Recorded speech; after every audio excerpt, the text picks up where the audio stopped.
Welcome to Aini cooking channel. நாங்கள் தொடர்ந்து போடுற வீடியோஸ் பார்த்து என்ஜாய் பண்ணுங்கள். இந்த வீடியோவில் எந்த சூப்பரான ரெசிபி இருக்குன்னு பார்க்கலாம் வாங்க.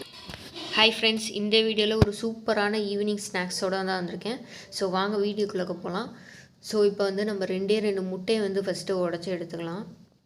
ஸோ 2 முட்டையை வந்து நான் உடச்சி எடுத்துக்கிறேன். உங்களுக்கு எவ்வளோ முட்டை வேணுமோ நீங்கள் அந்த அளவுக்கு எடுத்துக்கோங்க. ஆனால் 2 முட்டை மேக்ஸிமம் 2 முட்டை. ஏன்னா நான் எடுத்துக்க போகிறது 2 இட்லி தான் எடுத்துக்க போகிறேன். ஸோ அதுக்காண்டி நான் 2 முட்டை வந்து உடச்சி எடுத்துக்கிறேன். ஸோ இப்போ 2 முட்டையை நல்லா உடச்சி எடுத்தாச்சு.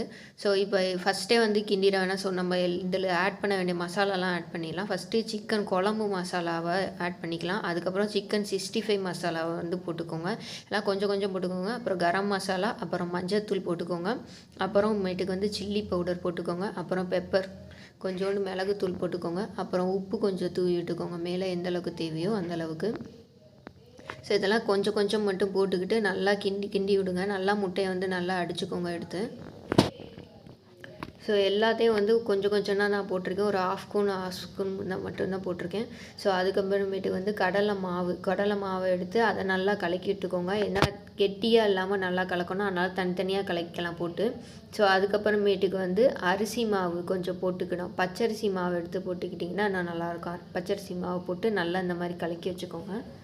ஸோ இப்போ வந்து காலையில் சுட்ட இட்லி உங்கள் வீட்டில் ஈவினிங் மீந்து போயிடுச்சு அப்படின்னு இருந்துச்சுன்னா எல்லாம் உதுத்து மறுநாள் காலைல உப்புமா மாதிரி பண்ணி சாப்பிடுவாங்க. ஸோ அது இல்லாமல் ஈவினிங் ஸ்நாக்ஸாக கூட இதை வந்து ஈஸியாக சாப்பிட்லாம். ஸோ இந்த மாதிரி சின்ன சின்ன பீசஸாக வந்து இட்லியை வந்து நல்லா கட் பண்ணி வச்சுக்கோங்க. இந்த மாதிரி வந்துடும். ஸோ இந்த சின்ன துண்டை எடுத்து வச்சுக்கலாம். ஸோ இப்போ வந்து கடாயில் வந்து எண்ணெயை வந்து ஊற்றி எடுத்துக்கோங்க. ஸோ எண்ணெய் நல்லா சூடாகட்டும். ஸோ அதுக்கப்புறமேட்டுக்கு வந்து நம்ம இந்த முட்டை அடிச்சு எடுத்துருந்தோம் இல்லையா, மசாலா தூள் எல்லாம் போட்டு. ஸோ அதில் வந்து இட்லியை வந்து நல்லா டிப் பண்ணி எடுத்து எண்ணெய் காஞ்சதுக்கப்புறம் அதில் வந்து பொரிச்சு எடுத்தாலே போதும். நம்ம ஈவினிங் ஸ்நாக்ஸ் வந்து ரெடி ஆயிரும். ஸோ இந்த மாதிரி ஈவினிங் ஸ்நாக்ஸுக்கு வந்து இந்த மாதிரி செஞ்சு, ஸோ அதுக்கு ஏதாச்சும் சட்னியோ இல்லை குழம்போ இல்லை சாஸ் ஏதாச்சும் வச்சு சாப்பிட்டிங்கன்னா கூட ஈஸியாக இருக்கும். இல்லைனா வெறும் சும்மாவே கூட நம்ம இந்த முட்டை அடித்து ஊற்றி இந்த இட்லி இருக்கிறத வந்து ஈஸியாக சாப்பிட்டுக்கலாம். ஸோ இந்த மாதிரி இட்லி வந்து சாப்பிடும்போது அது உண்மையிலே இட்லி தான் அப்படிங்கிறதே தெரியாது. ஸோ ஏதோ ப்ரெட்டில் தான் ஏதோ செஞ்சுருக்கோம், அந்தளவுக்கு வந்து சாஃப்டாக இருக்கும்.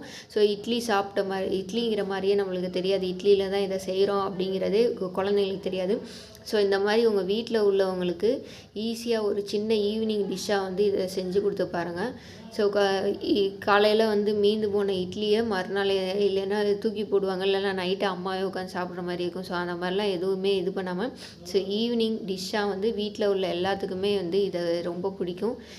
ஸோ இதை ட்ரை பண்ணி பாருங்கள். ஸோ இப்போ நான் வந்து இது நல்லா வெந்துருச்சு. ஸோ அதனால் வந்து நான் திருப்பி விட்டுக்கிறேன் எல்லாத்தையும். ரொம்ப கருக விட்டுற வேணாம். ஸோ அடுப்பை வந்து ஓரளவுக்கு சிம்லேயே வச்சு இதை வந்து செய்யலாம்.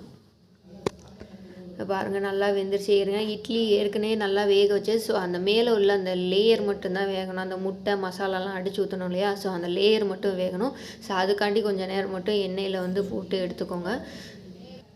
ஸோ இப்போ வந்து எல்லாம் நல்லா வெந்துடுச்சு. ஸோ இதை வந்து தனித்தனியாக எடுத்து வச்சுக்கோங்க. அந்த எண்ணெய் வடிகிற வரைக்கும் ஒரு 5 நிமிஷம் வரைக்கும் வெயிட் பண்ணுங்கள்.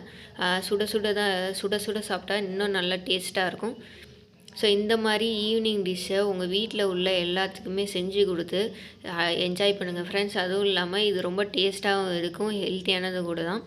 ஸோ உங்கள் வீட்டில் உள்ளவங்களுக்கும் கொஞ்சம் டிஃப்ரெண்ட்டாக இட்லியை வச்சு இந்த மாதிரி ட்ரை பண்ணி பாருங்கள். Thank you friends. இந்த வீடியோ பார்த்த எல்லாத்துக்குமே நன்றி. எங்கள் சேனல் பிடிச்சிருந்தா லைக் பண்ணுங்கள், ஷேர் பண்ணுங்கள், கமெண்ட் பண்ணுங்கள். அப்புறம் பெல் ஐக்கானை கிளிக் பண்ணுங்கள்.